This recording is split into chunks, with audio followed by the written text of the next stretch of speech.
Well, I started my story by telling that Daddy came to our wedding AWOL, and we went on our honeymoon without his pass or without his furlough.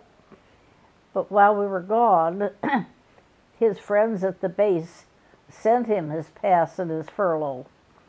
So we were finally legitimate. But when we came home and he had to go back to the base, he hadn't been back very long before he got a call from headquarters. He was wanted at headquarters, and his knees started to shake. He had to go in to see the commanding officer.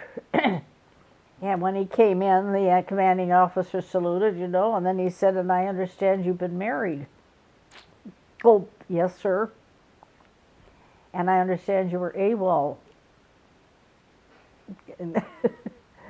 So Daddy didn't know quite what to say. I don't know how he answered him. And anyway, he kind of explained, I guess, what had happened. And the commanding officer looked at him and he said, "Don't let it happen again." That was it. That's funny. Now, whether he meant don't get married again or don't go AWOL again, Daddy never did learn. But that was all the disciplining he got. And he was lucky in a couple of times with the commanding officer, because not too long after that, Norman, well, maybe this was even before we were married, I guess it was, that Norman was going to be drafted. And Daddy knew that he was being drafted, and he was hoping that there'd be an opening in the band at Chanute Field for him, a trumpet player. And sure enough, they were looking for a trumpet player. So he called home, and he said, "Tell Norman to get down here right away." And Grandma said, "Oh, he was just inducted today. He's just gone down. He hasn't come home yet, but expect him home tonight." And Daddy said, "Well, when he comes home, tell him to get on the train and come down here right away." "Oh," Grandma said, "he can't do that. He's already in the service." Oh, he said, "Tell him to come. Bring his trumpet and come." So he did. And when he got down there, the band director listened to him and said, "We need him." And so they put him into the Air Force. And Norman had to say, "But I'm already sworn into the Army." Well, they said not to pay any attention to that. And then again, not too much later, Daddy got word to come to the headquarters. And he and Norman, both of them, were asked to come in. And then they had to explain once more. But fortunately, the band director went along with them. And he said, "This is a fellow we really need." So they managed, nobody was punished for what they had done. But in both instances, it was absolutely illegal, everything they had done. But if if you're really needed, and you've got a logical enough excuse, you can even get out of things like being AWOL. So where did he serve? Norman served, he was at Chanute Field the whole time. He stayed there the whole time. He never had to go overseas.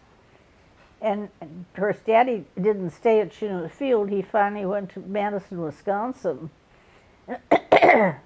And I think I told a little bit about that already, and how we lived at Grandma Hibba's house and so forth. So what about Leroy? Where did he go? Leroy went overseas. He was the one that went overseas. And he was in India. No. The Burma Road? He was in Burma, he was on the Burma Road. That's right. That was a really, really dangerous assignment that he had. He wasn't married, was he? He was married. Oh. Yeah. And so there were a whole group of these people from this young people's club, young married couples, and the wives were sitting home alone in Chicago, and their husbands were serving all over. And they got together and really were a support group for one another through all those years.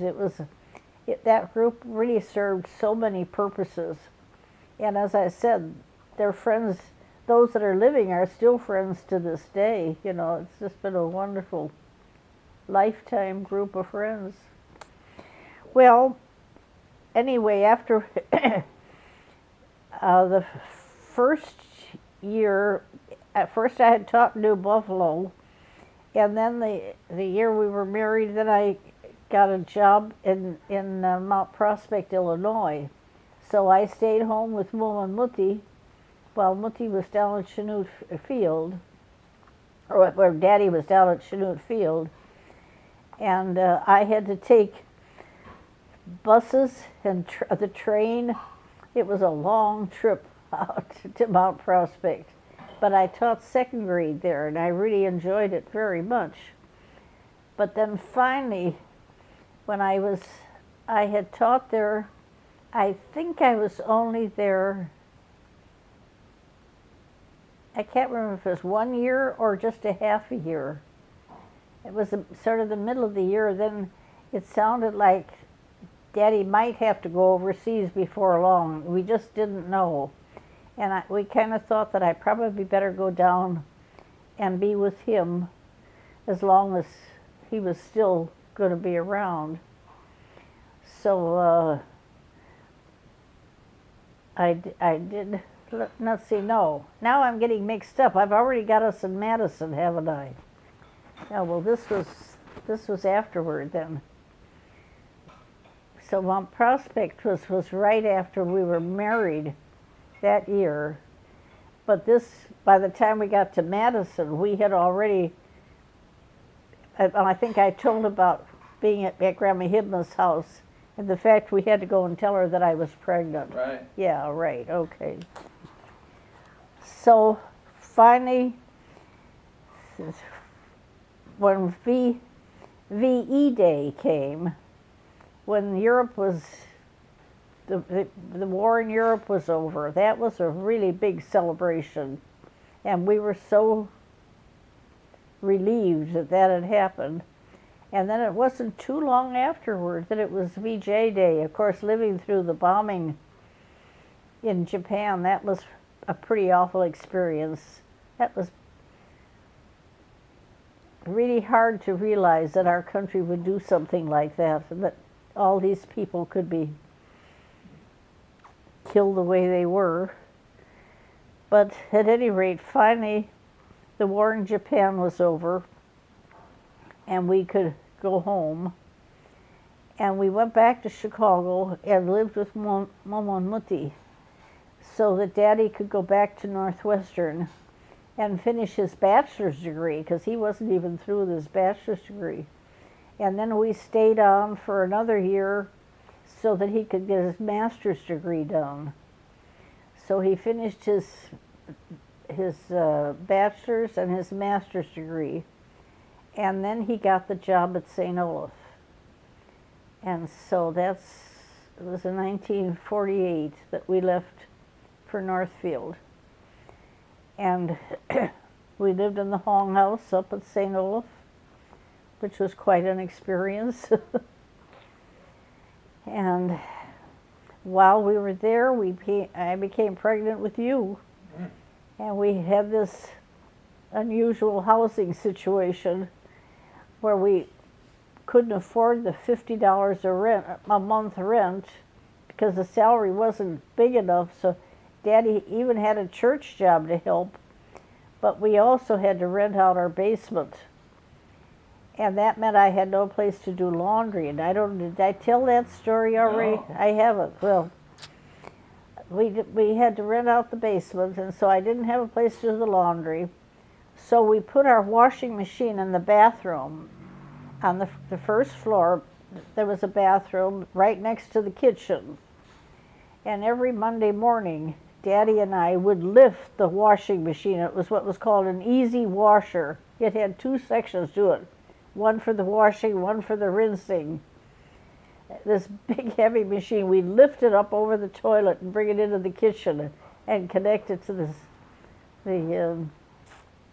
sink in the kitchen and do the laundry. And then when I was through, we had to lift it back into the bathroom. In the meantime, if it was summertime, I could take everything out and hang it up outside. If it was wintertime, I didn't have any room to hang clothes in the basement. So we strung lines up in the bedroom up on the second floor. And the Holmes house had this most unusual stairway. Howard had built the house, and he decided he'd have a winding stairway to going upstairs. And what he did, I swear, he stood up on the second floor and he cut out a half moon in the floor. And then he went outside and felled a tree and took all the branches off, got the tree all just a nice straight stem of the tree, and he stuck that down in this hole that he had cut out in the floor. And then he went down to the welder downtown and had him make braces for the tree, and then he cut out pie-shaped pieces of wood and attached to that going around the tree. And then he had ordinary laths that held that around. It was quite an interesting piece of architecture. Was it easy to use? Well, you might know it wasn't the easiest thing to walk on, and particularly when I was pregnant and carrying a clothes basket up the stairs to hang the clothes.